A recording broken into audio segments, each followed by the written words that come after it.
On today's show, Donovan Mitchell has 45. The Cavs win in Paris. Let's dive into it. You are Locked On Cavs, your daily Cleveland Cavaliers podcast.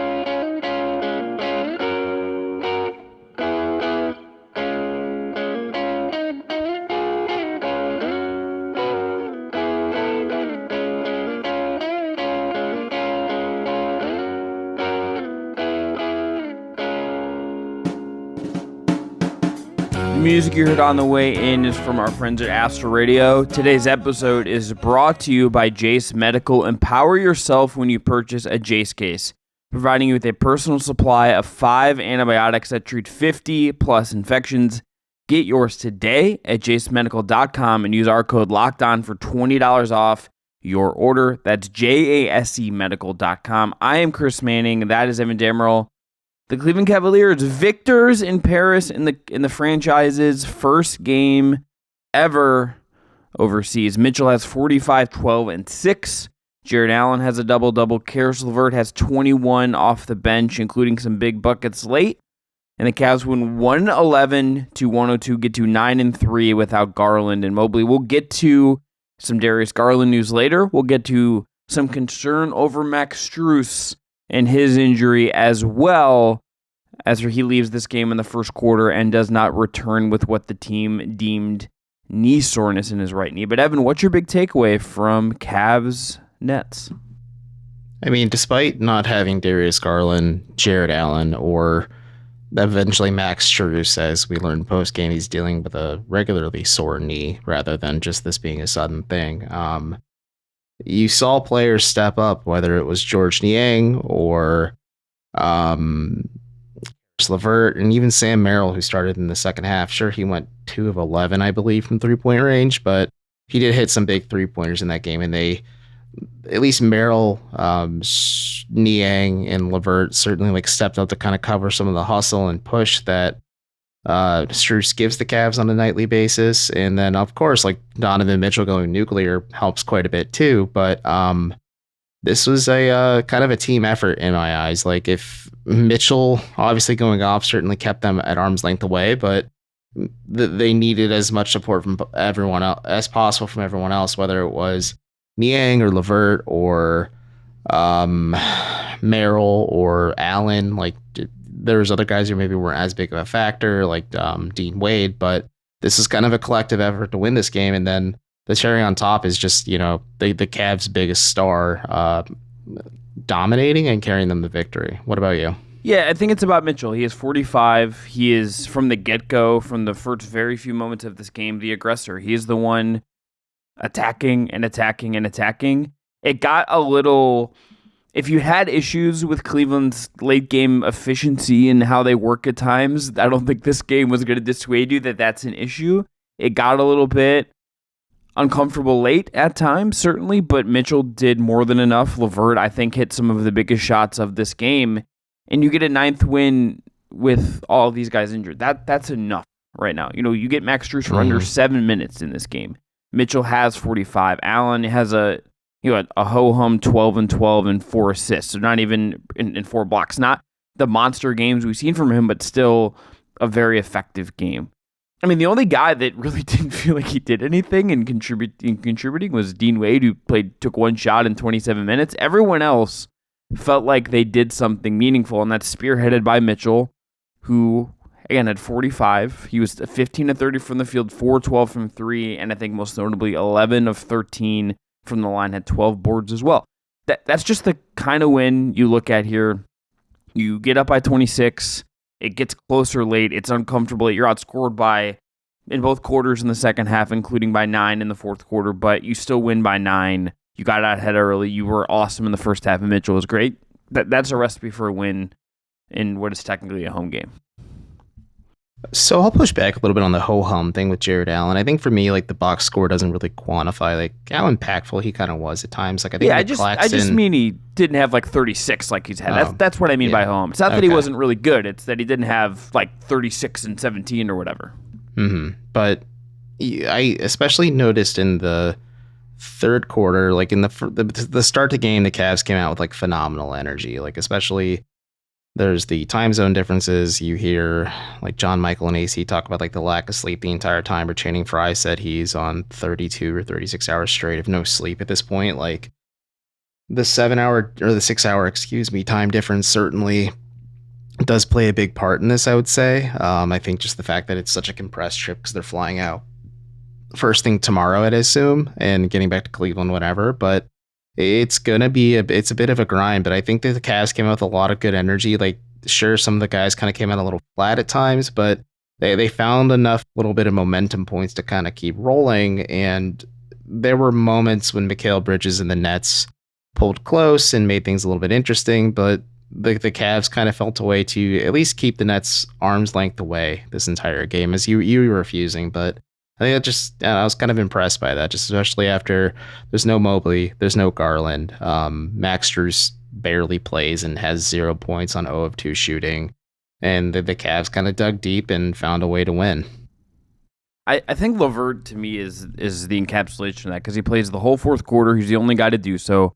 Mitchell played about 10 minutes, did have 21 in the fourth, so he deserves a lot of credit too. But LeVert's the one who hit that big three at a certain point, who hit the big pull-up three to kind of felt like it iced the game in a real way. Like, that's sometimes you just need plays like that. And before we go to awards in next segment, let's run through the rotation this game. This has been an ongoing thing where we look at who actually plays, who doesn't. Starting lineup is Okoro, Wade, Allen, and Mitchell, Strus. Strus obviously only plays about 7 minutes and is gone. LeVert ends up playing 34 minutes. Sam Merrill played nearly 32 minutes. Niang plays 16 and change. And Tristan Thompson, before he is sent packing, played 10 minutes and got into a shoving match with Nick Claxton. What did you make of who played, and is there anyone in here, I guess maybe Merrill by default because he played nearly 32 minutes, that you think is perhaps we're kind of learning that maybe as we go forward here, someone among this group is going to play more significant minutes? Well, if Dean Wade keeps up this performances like this where he's just a non-factor, I understand like it's easier to justify but certainly playing Merrill over Wade. But Ben Cox and a few others were just like talking about this on Twitter, and just like how Wade has taken one shot the entire game. I think it was 1 3-point attempt, but like it's just frustrating because then you watch like Niang just kind of rip it, and sometimes he makes it, sometimes he doesn't. And I don't know if it's a confidence thing or Wade has like a different understanding of what his assignment and role is within what Bickerstaff and the staff want from him. But if Wade just kind of continues to be like a non-factor, like, yeah, guys like Sam Merrill, you're taking and maybe not making all your threes, because again, he went 2 of 11 against Brooklyn. Or George Niang, like, I again understand why he's coming off the bench, because I think just defensively you'd overtax Jared Allen quite a bit to start the game, and I think that could maybe get Allen into some foul trouble, like, just having to deal with that. But yeah, I just think like Dean Wade is just kind of continued to be a zero. And we talked about like hypothetical trades and how he's like probably the most likely trade candidate for Cleveland right now, at least in my eyes. Mm-hmm. But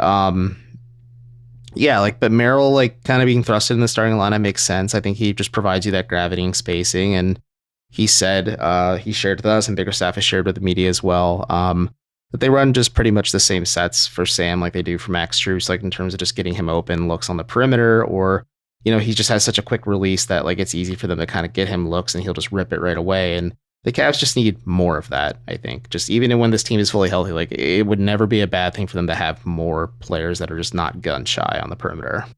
Yeah, I think I might just want to try to ride out whatever this is and figure out how far you can stretch this Merrill thing, because it's an easy button. I mean, there's times where Mitchell, limit to it, of course. Yeah, but I think that might be more of like a playoff limit that you can worry about later. And if it's the next several weeks and him playing, even if it's 12 minutes a game, is a way for you to keep up some of what is working right now, perhaps that's worth it. I mean, Mitchell will just find him for easy reads and he lets it fly. Like, there's something very nice about him in the 5 where it's even a little more like Strus is the guy at high volume who's of the role guys who really does let it fly, but there's something even looser about the way Merrill plays, I think, and just in how he knows there's one thing he does. Strus, at least you could see him put the ball on the floor at times or cut.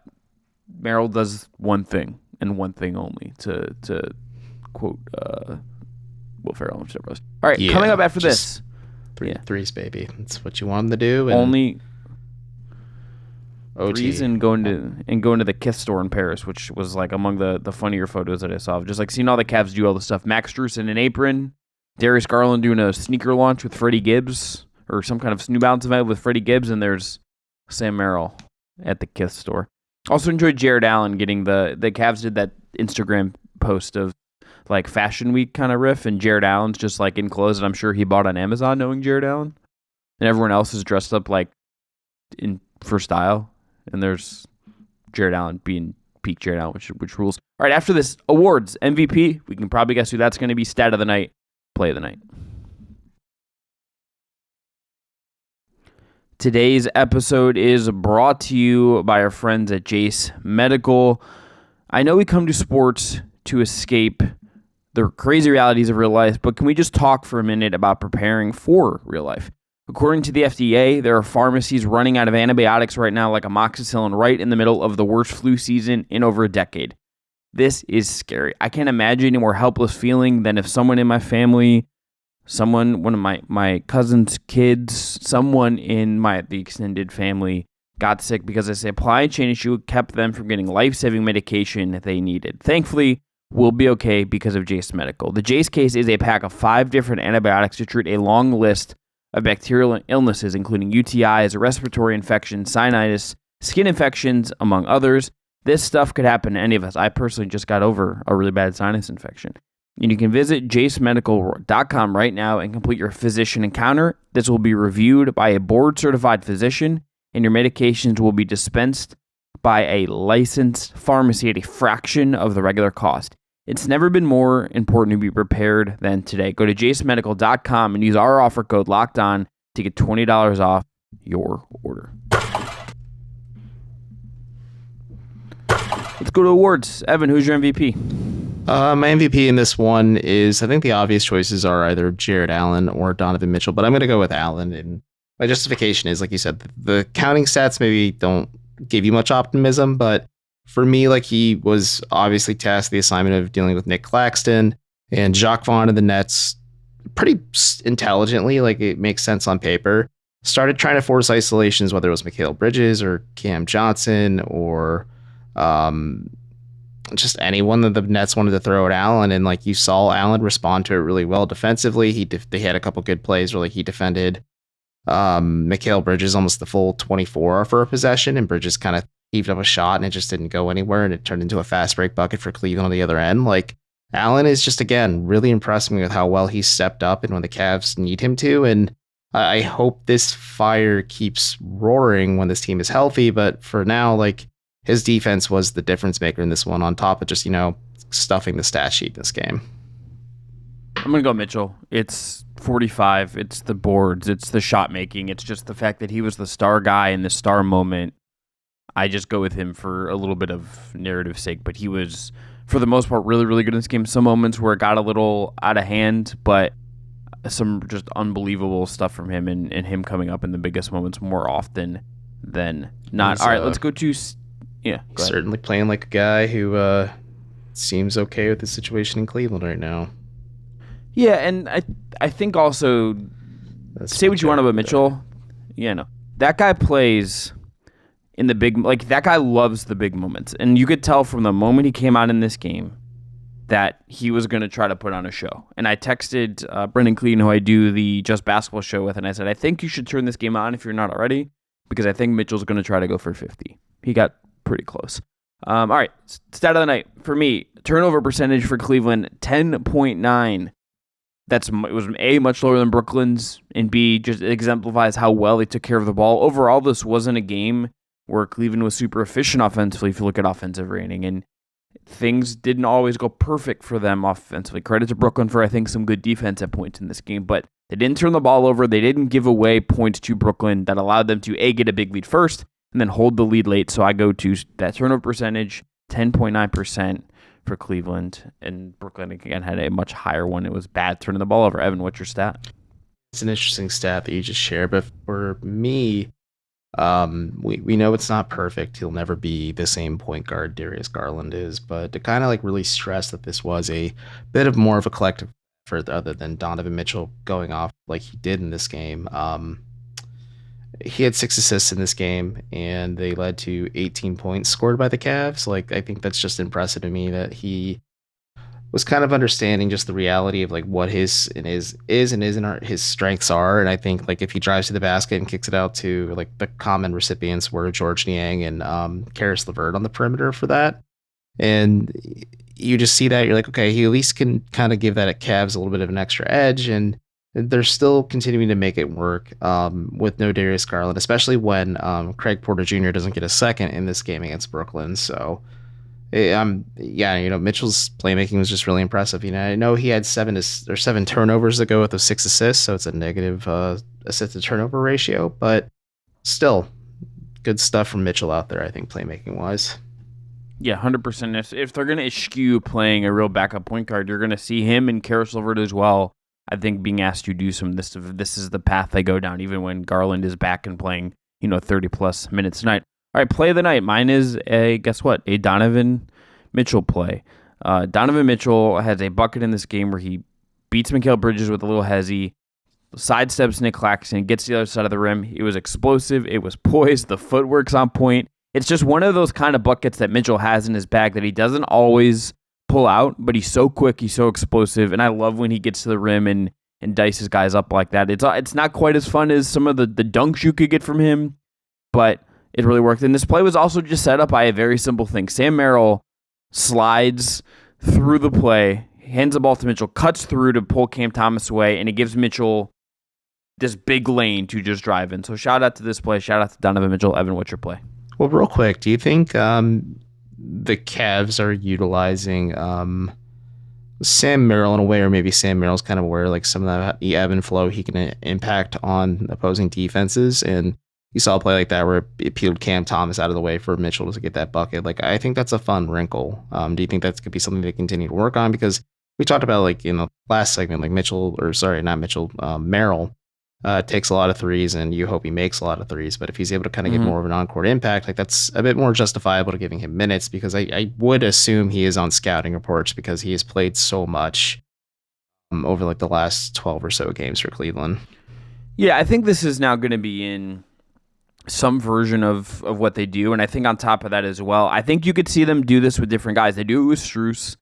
They've done it with Niang, although it's a little bulkier, obviously, because George Niang is a forward. But I could see them doing with Darius Garland. Darius, I think, is going to have, based on what JB gave some quotes recently that came out via Joe Varden at The Athletic, because Joe's in Paris and is talking to the team, and just talked about how they're going to maybe need to do some different stuff. And I think there's a world where you see Darius come back, and Darius is the one slipping through and pulling his defender away to create lanes for Mitchell. That could create just some more connectivity between those two guys, and I would be curious to see if that's something they maybe just have Garland do, much less more of Sam Merrill or Max Strus. But and there's also just a benefit here, I think, of you only have the one big on the floor in these sets, so there is just a lot of other shooting. If you look back at this play, it's Merrill, Mitchell, LeVert, Allen, and Wade, I believe, or Okoro might be Okoro, not LeVert, and there's just a lot more room. So there's just something in here that I think they will need to find a way to build on. But Evan, what's your play? Play of the night is just the Karis LeVert dagger. I think he has been on a bit of a hot streak lately, and it was just a nice shot, nice play. Like I have said before, for some plays of the nights for me, or plays of the game for me rather, I'm a simple man. If I see a hype play like that, and that was certainly, in terms of a lot of highlight plays, especially from Donovan Mitchell, that's the one that really stood out for me. It was either that or Allen defending Mikal Bridges for almost a full 24. Those were my two choices, and I think the LeVert one was just a little bit more exciting for me. Yeah, the Allen one also, though, but just him keeping up with wings is very... Anytime you see big switching on the wings like that, I'm always fascinated, and that was Jared Allen at his best. It gives me pause every time, but then they just figure it out. I'm like, nice. Yeah, you remember Tristan? People remember Tristan from the first time he was in Cleveland. That was like one of the things that it was like one of his like real niches, and now it's shoving it at Claxton, which honorary play of the night when you just, for whatever reason, if you go back to last year, at least the last three, Okoro game winner is last year. Yeah, the Cam Thomas in like the opener where the Cavs won by 1 open this season. And then this game involves A, another injury, and B, you get a little scuffle. So just whatever reason, these games have popped off and been a little bit fun, which sometimes that's all you can ask for out of a January NBA game. Yeah, and also like you don't really expect that from a Brooklyn Nets team that is 6 games under 500, but like they are, and they were on a bit as a slide heading into this one, but like they have been playing well in some of these matchups, and maybe it's just Cleveland is a team that they kind of match up better against compared to others, and yeah, at least like you said, it makes it entertaining for an early January game. Yeah, and I have a note on this early January game in the last segment. Yeah. All right. We'll open with that to start segment 3. We'll give you the latest on Darius Garland and opine a little bit about Max Strus and what we don't know very much, but what is going on with him as of right now and what the Cavs could do with him out of their lineup. Today's episode is brought to you by our friends at Prize Picks. Prize Picks is the largest DFS platform in North America. They are the easiest and most exciting way to play DFS. It is just you against the numbers. Instead of battling thousands of other players, including pros and sharks, you pick more or less than on 2 to 6 player stat projections, and you could watch the winnings roll in. With basketball season here, you can now pick combo projections across football and basketball from their Specials League. That is a league created specifically for combo projections that include 2 or more players from different sports or leagues. And you can also play alongside some of Prize Picks' favorite players like the rapper Meek Mill and the comedian Andrew Schultz under the Community Plays promo tab. Go to prizepicks.com/LockedOnNBA and use code LockedOnNBA for a first deposit match up to $100. Again, that's prizepicks.com/LockedOnNBA and use code LockedOnNBA for a first deposit match up to $100. Prize Picks, daily fantasy sports made easy. And by the way, they now have Apple Pay if you want to use that to make your initial deposit. All right, Evan, what's the point you had about this January game as we open up segment 3 here? I think early afternoon NBA games are great because we can wrap them up early. And I still have my whole, like once we wrap up the show, Chris knows my plans for off the air, but I have my whole evening ahead of me and like it's exciting. So I think obviously it's different when you're covering it in person. You're going to be at the, especially if you have to do a story and have a deadline like soon after the game's over. But this was nice. I would encourage the NBA to have more of these for now on, just like early day games, especially when the NFL season's over. And I'm sure they will, but I enjoy it quite a bit.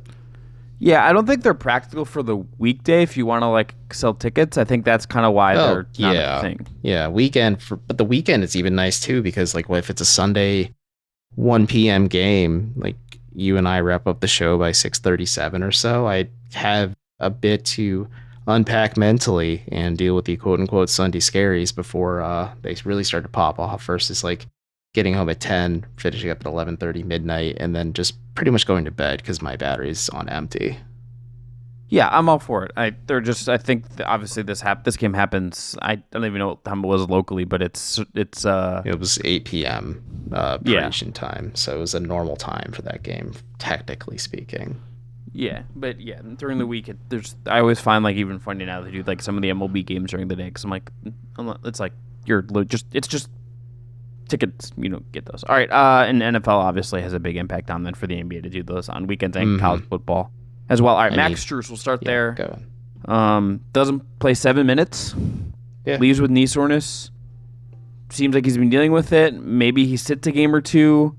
Obviously, Evan, not optimal that another Cav is just dealing with an injury for a team that is obviously down 2 big players. But if this isn't significant, it's likely not a big deal to worry about.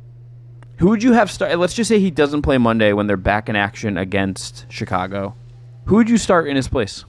I would probably start Sam Merrill because during his availability in Paris, Karis LeVert said like for this team, his expected role is to be the 6th man. And I think you'd want to start LeVert in most circumstances, but like JB Bickerstaff has more or less defined LeVert's role, even though LeVert then said like, I think I could be a starter in this league. So interesting note. But either way, like, yeah, just stick with Merrill, maybe run similar sets and things you do with Strus, which the Cavs already do try to do with Merrill, and then just continue to empower Karis LeVert as like your lead bench guard and just kind of let him continue to find his groove in that spot, because you just don't want to rock the boat too much. And yeah, I'd at least say like Bickerstaff didn't give like a clear answer on whether or not he'd play Monday, but he's like, we'll keep an eye on him and we'll see how he's feeling. But apparently this sore knee is something he's been dealing with before this game, and he wanted to come back in against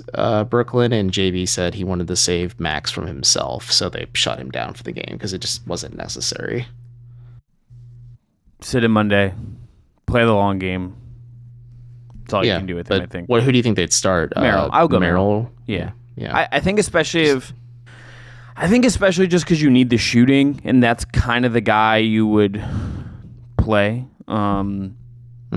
Like you could tell me you could go LeVert and just want the ball handler, and because Strus has like some responsibility with that to some degree, but I think Merrill just for the 1-to-1 shooting comp and all that. But at the same time, the other bit of Cavs news is that Darius Garland is about at his month of being out, and he's not going to be back Monday, which would have been the actual month, but it seems like he will miss a couple more games, then perhaps could be back. That in itself is really encouraging news for Cleveland, that they're going to wade through this injury crisis a little bit and get their all-star caliber point guard back. Evan, what's your thoughts on Garland perhaps being back and the idea that maybe they're starting to wade through some of these injuries and actually get back to a full-strength feeling team? So on January 12th, they technically would hit the 4-week mark from the announcement. We don't know when Garland had surgery, but it was 4 weeks from that point. But we'll just say the 12th was the 4-week window that the Cavs initially gave. And then Bickerstaff was asked about this by somebody in the media scrum after the game. And they said, do you expect Darius to play on Monday? And he said, no, and I expect him to be out for a few more games. So looking ahead, he would not play MLK Day against Chicago. He would not play at home against the Bucks. And then the Cavs are off until they're on like a weird game in like 1 week, I want to say, even longer road trip, where they play the Hawks, they play the Magic, and then they play the Bucks 2 games in 3 nights. There could be an opportunity to get Garland back out there, whether it's against Atlanta, who is not good defensively. Maybe it's a good way to get him comfortable. But then you look at Orlando and then playing Milwaukee twice. I don't know if you want to risk like testing out that new jaw and letting him get hit in the face by teams that are very good and lengthy defensively. So we'll see. Again, this Cavs organization is a team that always errs on the side of caution when it comes to injuries. When they touched down in Paris, they did a video of them walking to the hotel, and you can clearly tell Garland's jaw is still wired shut, because when you say bonjour, your mouth and teeth naturally open, but he said it while gritting his teeth, and I was like, yep, his jaw is still wired shut. So he also may not be able to get the wire removed until he's back in Ohio as well. So who knows? But yeah, this is a team that always errs on the side of caution, and this kind of like validates my thought that like Evan Mobley realistically probably won't be back until after the All-Star break, so they can make sure his knee is okay and he is in game shape to play again. Cavs schedule, as you mentioned, Monday against Chicago, Wednesday at home against Milwaukee, and then the 4-game road trip is Saturday the 20th against Atlanta, Monday the 22nd against Orlando, the 24th in Milwaukee, and then Friday the 26th in Milwaukee again before they come home on the 29th and play the Clippers. So they get through the Bulls, who it's a very winnable game, and the Hawks are not very good either, but 3 games against the Bucks, a game against Atlanta, and a game against the Clippers, who are legitimately very good, and I think a title contender at this point. Like, you have a very...